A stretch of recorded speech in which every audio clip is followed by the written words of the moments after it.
नमस्कार डॉक्टर्स। मैं डॉक्टर शैलेंद्र शर्मा आपका स्वागत करता हूं आपके अपने चैनल जिसका नाम है आयुर्मानव विद डॉक्टर शैलेंद्र शर्मा। यह आयुर्मानव एकेडमी का एक उद्देश्य है। यहां हम चाहते हैं कि हमारे आयुर्वेद के वैद्यों की नॉलेज पहले से बेहतर हो। क्लासिकल आयुर्वेद की तरफ हम बढ़ें ताकि क्लासिकल आयुर्वेद के ज्ञान से हम कई रोगियों को वो लाभ दे सकें जिनके लिए उनको बड़ा बड़ा खर्चा करना पड़ता है।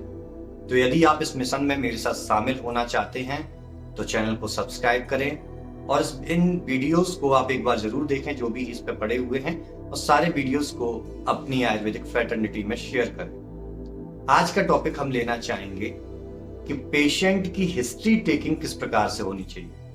ये कई पार्ट्स में बनेगा, लेकिन पहले स्टार्टिंग में हम देखते हैं, जब भी हम पेशेंट की हिस्ट्री लेते हैं तो हमें उसमें पेशेंट का नाम, पेशेंट की कास्ट, पेशेंट का धर्म, पेशेंट कहां पर रहता है, इन चार चीजों को देखना होता है। और ये नॉर्मल फॉर्म के अंदर भी इंडिकेट होता है, बट इसका क्या उपयोग है।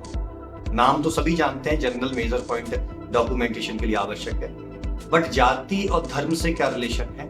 कई बार जो व्यक्ति होते हैं जैसे क्षत्रिय जाति को बिलोंग करते हैं, उनमें मांस मदिरा खाने का प्रचलन कुछ में देखा जाता है, मैं सभी में नहीं कह रहा हूं। तो यहाँ से एक आप क्वेश्चन पुट ऑन कर सकते हैं उसके डिजीज के अकॉर्डिंग कि आप मांस लेते हैं, मदिरा लेते हैं, इस प्रकार के क्वेश्चंस कर सकते हैं। वो व्यक्ति किस धर्म से रिलेटेड है उससे भी आप ले सकते हैं, उसे डाइटिंग हैबिट्स, उनका लाइफ स्टाइल, ये सारी चीजें पता करने में हेल्प मिलती है। एक कुछ क्लूज मिलते हैं जो हमें बहुत हेल्प करते हैं। वो पेशेंट कहाँ रहता है उसके हिसाब से उसकी देश, काल, प्रकृति, जलवायु का निर्धारण आप करके वात, पित्त, कफ, इस प्रकार के दोषों का आप निर्धारण कर सकते हैं कि वो यदि किसी ह्यूमिडिटी वाले प्लेस पर है तो वहां उसको क्या प्रॉब्लम होगी, किसी बहुत ज्यादा हीट वाले प्रदेश पर है तो उसको बहुत ज्यादा क्या प्रॉब्लम हो सकती है। इस प्रकार की संभावनाएं आप समझ सकते हैं। नेक्स्ट जो आता है उसका ऑक्यूपेशन क्या है, वो व्यक्ति क्या कार्य करता है। अगर सीमेंटेड प्लांट में कार्य करता है तो कहीं उसको स्किन डिजीज है तो उसको उसकी वजह से तो एलर्जी नहीं हो रही है। कोई जो हमारी हाउस वाइफ होती हैं उनको कई बार साबुन या सर्फ वगैरह इसकी वजह से एलर्जी होती है। कहीं वो मेटल इंडस्ट्री में वर्क करता है तो मेटल इंडस्ट्री में उन पेशेंट्स को बहुत ज्यादा समस्या होती है मेटल के साइड इफेक्ट से। वो पेशेंट अगर आईटी सेक्टर में काम करता है तो हो सकता है स्ट्रेस बहुत ज्यादा हो रही हो। इस प्रकार के जो हमें वहां से इंडिकेशंस मिलते हैं और हमारे क्वेश्चंस ओपन हो जाते हैं। जब तक देखिए एक अच्छा क्वेश्चन आप पुट ऑन नहीं कर पाएंगे तब तक आप एक अच्छा जवाब नहीं ले सकते, और जब तक आपकी संप्राप्ति क्लियर आपकी डिफाइन नहीं होगी तो आप ट्रीटमेंट प्लान करने में पीछे रह जाएंगे। हो सकता है कुछ समय के लिए, अल्पकाल के लिए आप उसको लाभ दें, बट रोग की समाप्ति के लिए आपको संप्राप्ति जानना आवश्यक है। दूसरा, आप पेशेंट से जब इंटरेक्शन करें तो उसके फैमिली हिस्ट्री को लेना स्टार्ट करें। फैमिली हिस्ट्री में ओनली डिजीज रिलेटेड हिस्ट्री नहीं लेना है, familiar behaviour, familiar environment, familiar background, इन सब की आपको हिस्ट्री लेनी है। उसकी फैमिली में स्ट्रेस का माहौल तो नहीं रहता है, वो आर्थिक तंगी से तो परेशान नहीं है, उसकी फैमिली में न्यूट्रिटिव डेफिशिएंसी रिलेटेड कुछ इस प्रकार से डाइट का रेगुलेशन तो नहीं है, जैसे कई जगह पर आलू ही खाए जा रहे हैं उनकी फैमिली में, उनकी वाइफ है जो बनाई जा रही हैं, ऐसा है, वाइफ नहीं तो खुद भी बनाए जा रहे हैं।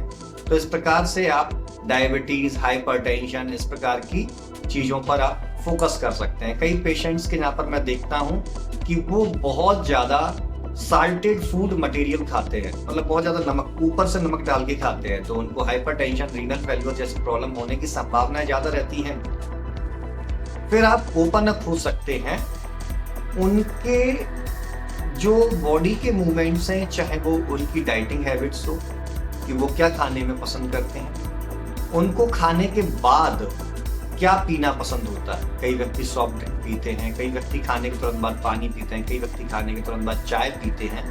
वहां से भी आप दोषों का अनुसरण कर सकते हैं। व्यक्ति का सुबह जागने का क्या टाइमिंग है, रात को सोने की क्या टाइमिंग है, sleeping timing and sleeping habits and sleeping quality भी आप डिफाइन कर सकते हैं। जैसे पेशेंट को यदि रात में टूट के नींद आ रही है, ब्रेकिंग स्लीपिंग आ रही है, तो उसको निद्रा अल्पता है और व्यक्ति रात के 2-3 बजे तक जागता ही रह रहा है, तो कहीं ना कहीं निद्रानाश की अवस्था है, जो वात का सिम्टम है। निद्रा अल्पता पित्त का सिम्टम है। कई व्यक्ति सुबह जागने के बाद भी उनकी बॉडी में बहुत दर्द, बहुत पेन, एक भारीपन सा, गुरुता लगती रहती है। वो व्यक्तियों को कहीं ना कहीं कफ की प्रॉब्लम है, यानी अजीर्ण की समस्या हो सकती है, तो उसके अजीर्ण का निवारण भी करना हो सकता है। तो इस प्रकार से हम इन बेसिक पॉइंट्स को जब डिस्कस करते हैं तो बहुत ज्यादा हमें देखने को मिलता है कि बहुत ज्यादा संभावनाएं हमें पता चलती हैं कि व्यक्ति किस रोग की तरफ जा रहा है, उसके क्या निदान आ रहे हैं। अब जो नेक्स्ट आता है कि पेशेंट की बोवल मूवमेंट कैसी है, पेशेंट की एपेटाइट कैसी है, उसकी अग्नि कैसी है, पेशेंट का साइकोलॉजिकल इंपैक्ट कैसा है, अल्प सत्व का है या प्रबल सत्व का है, बहुत ज्यादा जरूरी है। पेशेंट अल्प सत्व का होता है तो उस पेशेंट की काउंसलिंग पर बहुत जोर देना है आपको।